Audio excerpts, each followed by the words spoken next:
देखिए, चुनाव, जनरल चुनाव लोकसभा का चल रहा है। और हम लोग सारे लोग जो हैं ये आंदोलनकारी हैं। आंदोलनकारी मतलब चिन्हित आंदोलनकारी हैं। हम लोगों को झारखंड सरकार ने आंदोलनकारी के रूप में चिन्हित कर लिया। आप सबों को मैं बता दूं कि पूरे राज्य के लिए हम लोगों ने 1.25 लाख लोग अलग राज्य के लिए आंदोलन किया था, जिसमें आंदोलन के दरमियान ही 25,000 लोग स्वर्गवास हो गए और करीब करीब 101 लाख लोग बचे। और करीब करीब 1 लाख लोगों का आवेदन आयोग में जमा है। उसमें से आज तक 25,000 लोगों का चिन्हितीकरण हो चुका है। और जाहिर सी बात है, कोई राजनीति पार्टी की भी में हम लोग रह करके राजनीति किए और उसे आंदोलन किए तो राज अलग मिला। और चुनाव है तो राजनीति का समय है, तो जाहिर सी बात है हम लोग चुनाव में कैसे और किस उम्मीदवार को के तहत, किस कारण के तहत हम लोग कहाँ पे मदद करें और हमारे आंदोलनकारी उनको कैसे वोट दें, इसके लिए हम लोगों ने आप लोगों को बुलाया है कि हमारी जो झारखंड राज्य में 14 सीट है, ये 14 सीटों पे हम लोगों ने यूपीए गठबंधन के जो सारे, इंडिया गठबंधन के जो सारे उम्मीदवार हैं उनको हम लोगों ने समर्थन किया है। रांची से हमारी सुश्री यशस्विनी सहाय, जो हमारे विख्यात आंदोलनकारी के सपुत्री हैं, आप लोगों को जानकारी है या नहीं, सुबोध कांत सहाय विख्यात आंदोलनकारी हैं। हम लोग आंदोलनकारी को विख्यात आंदोलनकारी हैं। उसी तरह से आप पश्चिमी सिंहभूम में लें तो जोबा मांझी जी एक आंदोलनकारी की पत्नी है, तो वो भी कह लीजिए कि विख्यात ही आंदोलन, उनके नाम पे चौक चौराहा बना हुआ है। उसी तरह से आप अगर आएंगे तो मथुरा प्रसाद महतो हमारे गिरिडीह से, वो अगवा आंदोलनकारी साथी हैं। उसी तरह से आप अगर दुमका लोकसभा अगर आप देखते हैं तो नलिन सोरेन हैं, वो भी हम लोग से सीनियर आंदोलनकारी हैं। तो ये 4 लोग तो डायरेक्टली कहीं ना कहीं हमारे आंदोलनकारी संस्था से जुड़े हैं। बाकी कांग्रेस के सपोर्ट से पूरे 14 लोकसभा में चुनाव हो रहा है। तो ये 14 लोकसभा में मैं अलग अलग जगह के लिए, अलग अलग लोगों के लिए जो यूपीए गठबंधन में सभी का नाम को डालते हुए मैंने किया है। रांची से सुश्री यशस्विनी सहाय, खूंटी से काली चरण मुंडा, पश्चिमी सिंहभूम से श्रीमती जोबा मांझी, लोहरदगा से श्री सुखदेव भगत, चतरा से श्री KN त्रिपाठी, हजारीबाग से हमारे विख्यात आंदोलनकारी टेकलाल महतो का सपुत्र जयप्रकाश भाई पटेल, कोडरमा से विनोद सिंह, गिरिडीह से मथुरा प्रसाद महतो, धनबाद से श्रीमती अनुपमा सिंह, गोड्डा से प्रदीप यादव, दुमका से नलिन सोरेन और राजमहल से विजय हंसदा। ये 14 सीटों में हमारे जितने भी आंदोलनकारी परिवार हैं और आंदोलनकारी लोग हैं, ये सभी लोगों से हमारा निवेदन है और आप लोग के माध्यम से निवेदन, पत्र के माध्यम से निवेदन है कि यूपीए गठबंधन को 2024 का जो लोकसभा, आम लोकसभा है, उसमें चुनाव में मदद करें। शासन अभी लोकसभा का जो चीज़ें हैं वो देश के हित में होता है, ये आप भी समझते हैं। राजहित में तो ऐसा होता नहीं है। और राज्य को अलग करने में झारखंड मुक्ति मोर्चा का सबसे बड़ा अहम रोल है।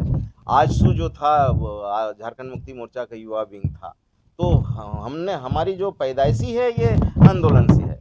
तो जाहिर सी बात है, राज्य में लोकसभा का चुनाव हो रहा है और मैं तो चाहूँगा कि हमारे जो झारखंड का जो धरती पुत्र हैं, ऐसे लोग चुन करके जाएं और उनको हम लोगों ने मदद किया। किन्हीं को तो मदद करना है, तो मैं बीजेपी को तो मदद कर नहीं सकता हूँ, क्योंकि बीजेपी के साथ हमारा कहीं DNA मैच किया नहीं, ना ही वो कोई आंदोलन किए देश के लिए, नहीं राज के लिए। तो फिर मैं उनको वोट क्यों करूँ? हमारे लोग चाहे जैसे हो, हमारे लोग हमारे हैं, इसलिए मैं तो उनको मदद करूंगा। और हमारे जो लोग भी हैं उनको भी बोलूँगा आप उनको चुनाव में मदद कीजिए। से जो मुद्दा है उसी मुद्दा को ध्यान में रखते हुए मैं तो बोलूँगा कि सब चीज़ें बनाएं। अब यहाँ का मिनरल आप उठा के लेते चले जा रहे हैं, पूरी खोखला किए जा रहे हैं, और यहाँ का लोगों को तो शुद्ध पानी भी नहीं मिल पा रहा है। ये तो आप भी अगर टाउन से 15 किलोमीटर, टाउन के अंदर देख लीजिए, शुद्ध पानी नहीं मिल पा रहा है लोगों को।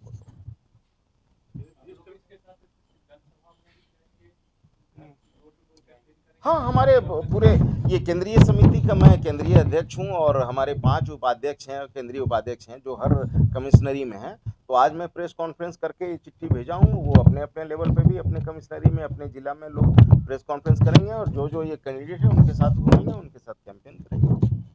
अब हम लोगों ने यूपीए गठबंधन को सपोर्ट किया और आज पलामू तो हमारा झारखंड का पार्ट है, अब तो लालू जी का पार्ट बिहार का नहीं है, अगर वो जीतती हैं वहां से कोई एमएलए लालू जी का जीतता है तो झारखंड विधानसभा में उनको सपोर्ट करना पड़ता है, ना कि बिहार विधानसभा। तो कहीं ना कहीं उनको तो हम लोग मानेंगे कि हाँ वो भी हमारे एक पार्ट है। देखिए आंसू जो ओरिजिनल आंसू था, अभी जो आंसू है उसमें हम लोगों को नजर में सिर्फ और सिर्फ जो है देव शरण भगत जी जो हैं वो मेरे ओरिजिनल आंदोलनकारी हैं वहाँ। बाकी आजसू में जो लोग हैं मैं उनको आंदोलनकारी नहीं मानता हूँ। कहाँ है हमारे बेसरा साहब जो पहले अध्यक्ष थे? सिर्फ 17 महीना एमएलए रहते हुए बिहार विधानसभा में उन्होंने त्याग पत्र दिया। ऐसा कौन एमएलए है कि 17 महीना में ही त्याग पत्र देता हो? ऐसे लोग तो आंसू में बचे नहीं। तो अब जो आंसू चल रहा है वो 100% पॉलिटिकल आंसू चल रहा है, वो आंदोलनकारी आंसू, वो आंसू तो नहीं। मैं तो नहीं, झारखंड आंदोलन में गए या अपने लिए गए तो बेहतर होगा, हमसे बेहतर के डॉक्टर देवशरण भगत से पूछ लिया जाए या प्रवीण प्रभाकर जी से पूछ लिया जाए ना, ये ज्यादा बेहतर होगा। उनके साथ काम किया, कोई किन के साथ कौन कौन काम किया है। हाँ डॉक्टर देवशरण भगत को मैं मरूंगा उस दिन तक मैं बोलूंगा। नहीं, अब हम लोगों के साथ उन्होंने आंदोलन नहीं किया। अब कहाँ के साथ किया, उसे अपने साथियों को ला करके खड़ा करें। और मुझे लगता है डॉक्टर देवशरण भगत के साथ भी नहीं किया। अगर किए किए हैं तो कोई फोटो वोटो कहीं साथ में कुछ वीडियो वीडियो दिखा दें। माने साथी कोई हैं तो आंसू में जो थे वो कमल किशोर भगत, देवशरण भगत, ये सारे लोग थे। जो बबलू भगत से भी नाम से हम लोग बबलू के नाम से उनको जानते थे। और चिंतामणि महतो बगल में, कहाँ है चिंतामणि महतो? जरा खोज के भी कोई निकालिए, आप लोग मीडिया वाले हैं। चिंतामणि महतो को खोजिए, आज के दिन में बेचारा की स्थिति कैसा है। ओरिजिनल आंसू का अध्यक्ष तो ये लोग थे, कहाँ है वो लोग? ललित महतो खोजिए ना, ये लोग कहाँ है? प्रवीण प्रभाकर तो बीच में, सॉरी प्रभाकर तिर्की तो कहीं कहीं हम लोग साथ दिख भी जाते हैं। तो ऐसे लोगों को आंदोलनकारी खाली पार्टी बना देने से नहीं होगा। ऐसे लोगों को साथ में बीच बीच में रह के, आंसू भी ऐसा हम लोगों के बीच में कहाँ किस आंदोलनकारी को हम लोगों को किसी दिन बुला करके समर्थन किया और स्वागत किया या सॉल उड़ाया? कहाँ हम लोगों में से किसी को किया बताइए। और तमाम पार्टी में ही आप 24 साल अगर हो जाता है तो उसमें 17 साल, सॉरी 19 साल तो सिर्फ और सिर्फ बीजेपी राज किया। सिर्फ 13 महीना और ये 4.5 साल। हाँ हाँ हाँ। मैं हाँ मैं अपने जेएमएम की बात करता हूँ, जेएमएम से हूँ। तो 3,500 लोगों का चिन्हितीकरण हुआ था 2013 में आयोग का गठन हुआ। 3,500 लोगों का सिर्फ चिन्हितीकरण हुआ था बीजेपी गवर्नमेंट में, उसको बढ़ा के आज 25,000 हो गया मेरे आंदोलनकारियों में। आज हम लोग 25,000 लोग चिन्हित हो गए, गवर्नमेंट उनको चिन्हित किया, सर्टिफिकेट मिल गया, उसमें से 9,000 लोगों को पेंशन मिलने लगा। तो मैं आंदोलनकारी के हैसियत से तो मैं बोलता हूँ ये मेरे फेवर में अच्छा काम हुआ, मेरी सरकार ने अच्छा काम किया, मैं तारीफ करूंगा। बाकी लोगों के लिए क्या किया, हमारे लिए किया, इसलिए मैं तो उनके लिए सोचूंगा। जरूर एक पढ़ी लिखी युवा महिला है और सुबोध भैया सबके भैया और उस सबकी चहेती भतीजी है।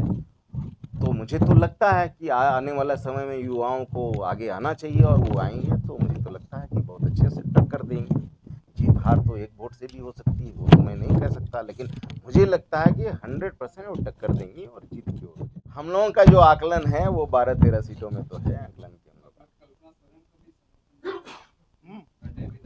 हाँ क्यों नहीं, गांधी विधानसभा में कल्पना सोरेन का समर्थन है, इसमें हमने लिखना भूल गया, उसके लिए क्षमा प्रार्थी हूँ, लेकिन है। रमेश कुमार साहू, केंद्रीय अध्यक्ष, झारखंड अलग राज्य चिन्हित आंदोलनकारी कल्याण